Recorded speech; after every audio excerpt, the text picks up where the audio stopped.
Gambat reporter Zahid Hussain जामड़ो। Gambat लग रानीपुर मुबैना तौर ज़हर ॾेई क़त्ल कयल नौजवान रमज़ान जतोई जे वारसनि सां इंसाफ़ कयो वञे। इल्ज़ाम हेठि आयल पुलिस एहलकारनि ऐं औरतुनि खे गिरफ़्तार करे जांच कई वञे। मक़तूल रमज़ान जतोई खे 3 औरतुनि शरबत में ज़हर ॾेई मारियो, जंहिं में नुसरत ख़ातून, रिहाना ऐं अफरोज़ शामिल आहिनि। मक़तूल जा औरतुनि सां नाजाइज़ तालुकात हुआ, मना करण तां मारिजी वियो। ख़ुदकुशी कंदड़ नौजवान रमज़ान जतोई जे वारसनि पारां मुबैना साज़िश तहत नौजवान खे क़त्ल करण जो इंकशाफ।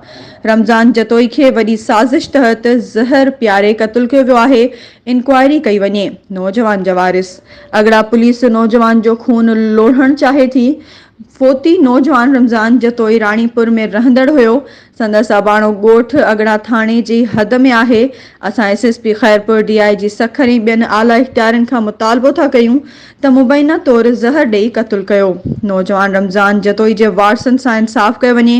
इल्ज़ाम हेठि आयल जवाबदारनि खे गिरफ़्तार करे जांच करे जवाबदारनि खे सख़्त खां सख़्त सज़ा ॾिनी वञे।